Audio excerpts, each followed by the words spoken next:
Mais alors, de qui le libéralisme est-il l'idiot utile?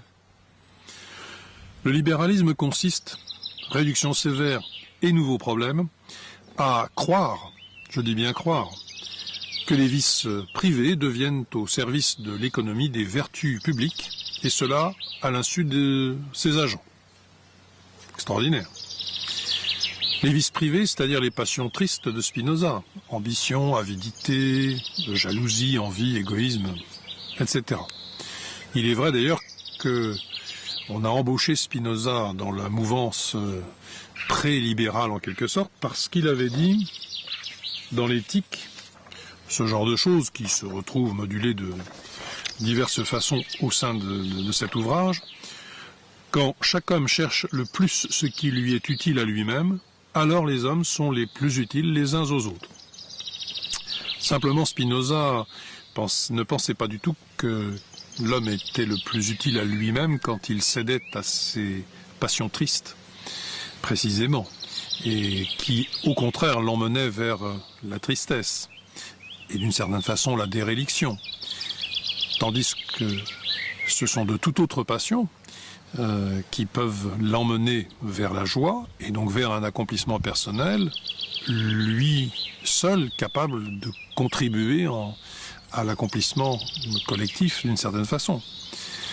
Et que donc le libéralisme part dans une direction résolument opposée à cette organisation, cette conception de Spinoza. Du reste, pour l'attester du point de vue de Spinoza, mais aussi pour alimenter la réflexion sur ce sujet, une nouvelle citation, cette fois-ci d'une lettre à Schuller de Spinoza, qui dit donc « Telle est cette liberté humaine que tous se vantent de posséder, et qui consiste en cela seul que les hommes ont conscience de leurs appétits, mais ignorent les causes qui les déterminent.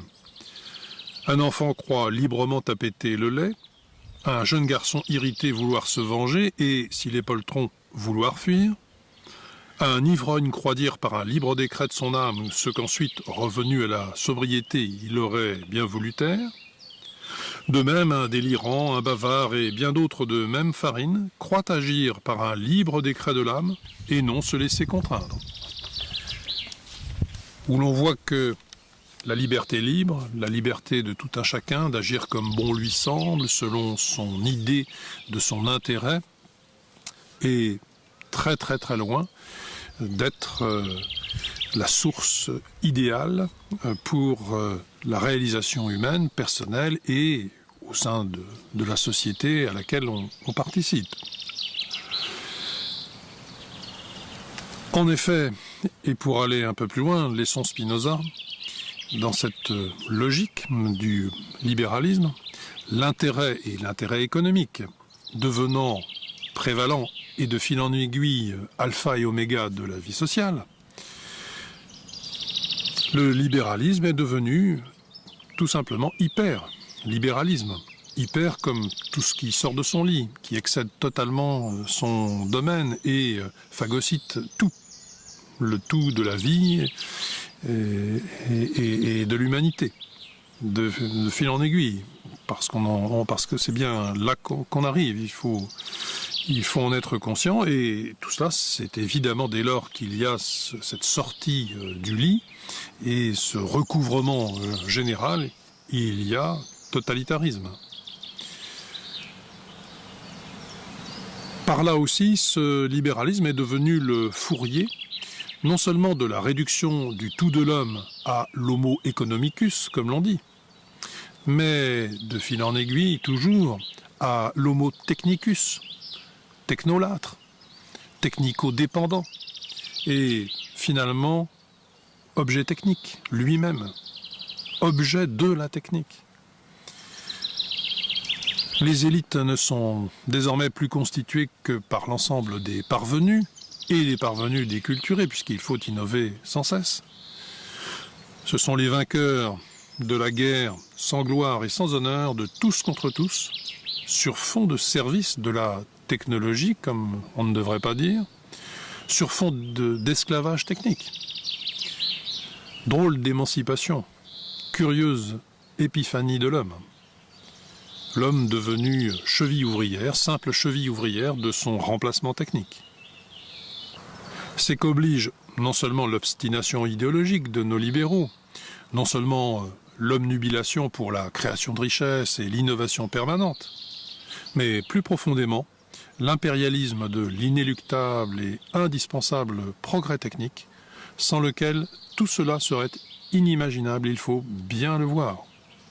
Le libéralisme n'est donc qu'une idéologie comme les autres.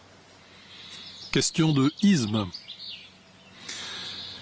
Ou disons que c'est un monisme comme les autres, mais qui gagne la bataille en chevauchant le devenir technique de l'être humain et en jouant sur sa soumission vénale et son très fort tropisme pour la distraction pascalienne. C'est vrai, les libéraux ont ceci de commun avec les idéologues et plus généralement les fanatiques de tout poil, que lorsque l'application de leur vision des choses pose des problèmes, comme on l'a déjà noté, eh bien ils rétorquent que c'est parce que l'on n'a pas assez appliqué leurs recettes, qu'on est resté à mi-chemin, que l'on n'a pas appliqué purement et absolument tout ce qu'il fallait pour que tout se passe merveilleusement. Autrement dit, si le rêve capote ou vire au cauchemar, ben c'est qu'on ne rêve pas assez. Et puis, comme leurs alter ego en chimère, ils tendent assez nettement au manichéisme. Alors ce n'est pas le couple bien-mal, c'est le couple efficace-inefficace. Mais comme l'inefficacité est presque par nature ou par raison spoliatrice, on n'est pas bien loin de ce mal et finalement de ce manichéisme. Chasser le négatif, il revient au galop, tout comme la transcendance. Enfin, pour clore un tableau qu'on ne cherche pas à rendre trop sombre, mais simplement pour essayer de faire le tour de la question, on signalera que nos libéraux, éternels perdants vis-à-vis de l'hydre toujours renaissante de l'étatisme et de l'administration ONI, ne s'interrogent curieusement jamais sur leurs échecs. Pourtant, ils sont actuellement grandioses. Certains, assez peu regardants sur ce qu'ils racontent, vont même jusqu'à dire aujourd'hui, je l'ai entendu à Béziers à l'occasion de la table ronde sur l'économie, avec à la tribune, à une personne près, des libéraux pur jus, pur sucre, qui s'exprimaient. J'ai donc entendu dire que si la fameuse destruction créatrice ne fonctionnait plus bien du côté de la création, c'est parce qu'on n'avait pas assez laissé se faire la destruction, qu'il n'y avait pas eu assez de destruction. S'agissant de l'économie et en ligne de mire de l'emploi, on conviendra que c'est tout de même assez osé. Le problème, ce serait les banksters, comme ils ne disent pas, c'est libéraux, parce que c'est un terme du camp d'en face. Mais on sait bien les jeux de miroir, comme ils fonctionnent. Le problème, ce serait le too big to fail, qui empêche le jeu naturel de pleinement se produire. Ce n'est pas la mondialisation sauvage et surtout pas la révolution numérique, qui est pourtant la troisième grande révolution industrielle ou de la production, si l'on veut, ou économique, et qui est en train de se produire et qui est en train de radicalement changer la donne sur tous les points. Rien de tout cela, simplement le jeu naturel qui est entravé, la destruction qui est empêchée certaines fois, donc la création qui ne peut pas avoir lieu.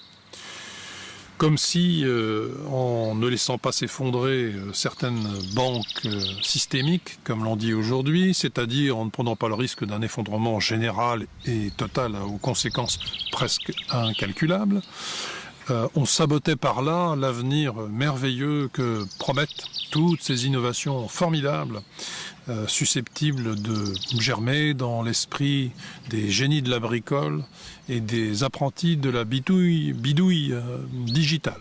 Je trouve que je connais un petit peu ce contexte, ces choses, et que vraiment il y aurait de quoi sourire si ce n'était pas nettement plus ennuyeux, pour ne pas dire pire, que cela. que Schumpeter soit mort, c'est-à-dire que sa destruction créatrice, qui a pu être avérée à diverses étapes, ne soit pas inscrite dans les règles physiques de l'univers et qu'elles ne doivent pas forcément encore et toujours se reproduire, qu'elle calanche même très manifestement aujourd'hui, et depuis déjà un temps, et que c'est un fait peut-être lié à une erreur de fond, à une erreur d'analyse, ça n'effleure pas nos libéraux une seule seconde. C'est pourtant assez manifeste. Mais leur pragmatisme, leur religion des faits s'évapore sitôt que leur dogme est menacé. Et voilà encore non seulement quelque chose d'éminemment critiquable, mais la marque de l'aspect très idéologique de leur mode de pensée. Tous les libéraux sont-ils sur la même longueur d'onde? Non, bien entendu. Comme dans toute grande église, il y a moult chapelles, en vive concurrence, mais qui s'écharpent sur les détails en quelque sorte. Sur le fond, tous partagent le même credo. Cela dit, aujourd'hui, on voit fleurir des spécimens assez baroques.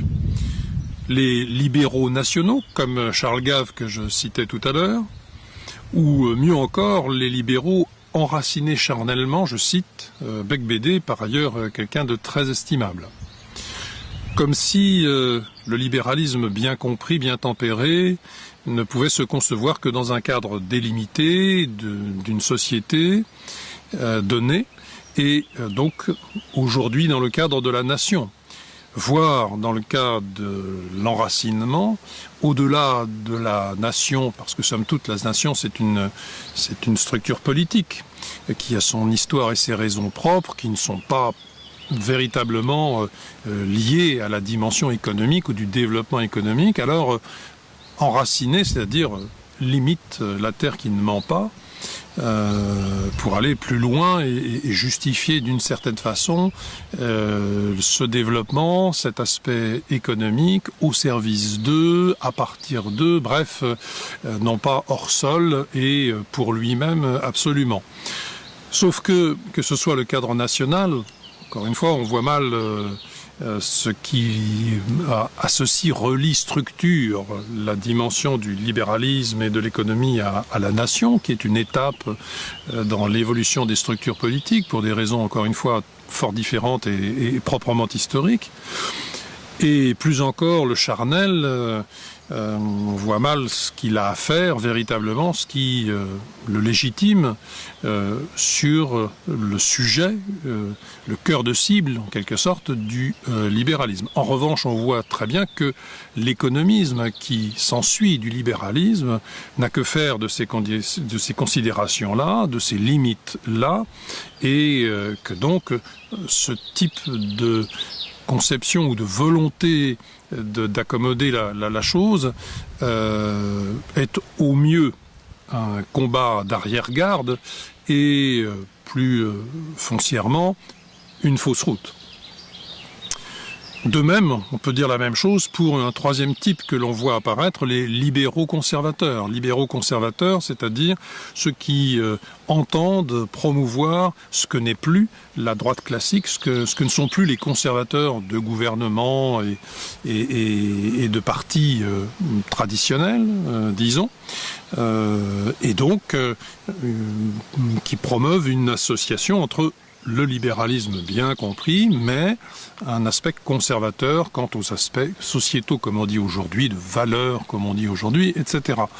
Mais là encore, libéral conservateur, ça n'a pas de sens. Tout comme libéral national, libéral enraciné, ce ne sont que carpe et lapin et oxymoron.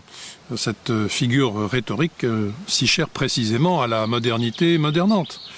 Tout ça relève de l'illusion.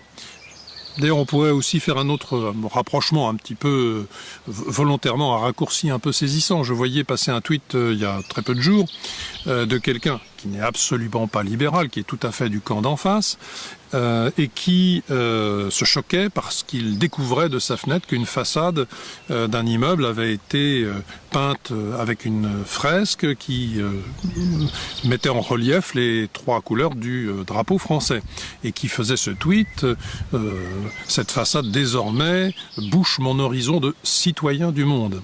Alors, cette personne n'est assurément pas libérale, elle est même certainement très très anti-libérale, tout à fait à la gauche de la gauche, et c'est à ce titre qu'elle se revendique citoyen du monde, encore un oxymoron, parce que l'humanité un peuple, la terre entière une patrie, ça n'a aucun sens, proprement aucun sens, mais cet individu, depuis cette position-là, rejoint allègrement ce que veut, souhaite et met véritablement en œuvre le libéralisme déchaîné, hyper développé dans nos pays avancés, évolués et avec la tête qu'il représente de l'ensemble du mouvement mondial au niveau de l'ensemble des peuples et de l'ensemble des pays. Il est dans le move, ce brave homme horrifié par un drapeau bleu, blanc, rouge tout d'un coup dans son horizon et ulcéré de se voir ainsi agressé dans sa conscience de citoyen du monde. Mais par là, il est en phase et parfaitement en accord avec nos fameux libéraux. Et ce sont nos libéraux, conservateurs, nationaux et autres qui sont tout à fait à côté de la plaque. En un mot commençant, ces variantes de libéraux que je viens de citer, et puis on pourrait en trouver d'autres, sont des gens qui tentent d'aménager ce qui les incommode dans les conséquences des causes qu'ils chérissent. Pour ne pas citer Bossuet, puisque on sait que cette fameuse phrase que tout le monde reprend désormais n'est attestée nulle part chez Bossuet. Mais enfin, sa formule, son principe est excellent et c'est celui qui s'applique concernant ces variantes qui essayent d'émerger aujourd'hui du côté des libéraux. Conservateurs, enracinés, nationaux, le bouleversement permanent de tout ordre établi, en un mot, la haine de la culture. Le jeune Marx l'avait bien vu. Je dis bien le jeune Marx, dans le cadre de ses manuscrits de 44, qui sont et de très loin l'œuvre où il avance ses intuitions les plus profondes et qui reste aujourd'hui des éléments tout à fait à considérer pour réfléchir ce qui survient, ce qui se passe, ce qui nous arrive. Eh bien, ce Marx des manuscrits 44, que disait-il au sujet du capitalisme et de son développement? Tous les rapports sociaux stables et figés, avec leur cortège de conceptions et d'idées traditionnelles et vénérables, se dissolvent. Les rapports nouvellement établis vieillissent avant d'avoir pu s'ossifier. Tout élément de hiérarchie sociale et de stabilité s'en va en fumée. Tout ce qui est sacré est profané. On ne saurait mieux dire à nouveau. C'est bel et bien ce mouvement-là, cette innovation, ce changement permanent. C'est bien cela, le moteur, le cœur du moteur, cette rotation sur soi-même, ce cercle vicieux qui tourne sur lui-même et qui entraîne tout. Vers quoi d'ailleurs? On peut se poser la question. C'est bien cela, le fruit de l'arbre et des racines dont on parle.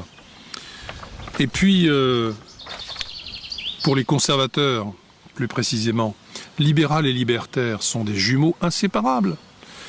L'un fait la courte échelle à l'autre et réciproquement. Là, c'est Michéa qu'il faut citer, si on trouve que ma référence à Marx est tout de même très ancienne et bien spécieuse par rapport à la question que l'on traite. Voyons Michéa. Le libéralisme économique intégral porte en lui la révolution permanente des mœurs, tout comme cette dernière exige à son tour la libération totale du marché. Et ce n'est pas qu'une citation, qu'une phrase que je cite là, voir les ouvrages de Michéa qui argumentent, démontrent, illustrent ce propos de mille et une façons. Si l'on veut ramener ça sur un plan plus politicien, mais c'est important aussi, la gauche est théoriquement antilibérale et libertaire, la droite est théoriquement également libérale et anti-libertaire. En vérité, toutes les deux patauge en pleine contradiction. C'est bonnet blanc et blanc bonnet dans une certaine mesure. Tout le monde est en porte-à-faux et tout le monde est l'idiot utile mais carriériste, ou délirant pour notre brave homme citoyen du monde, de ce qui les dépasse totalement.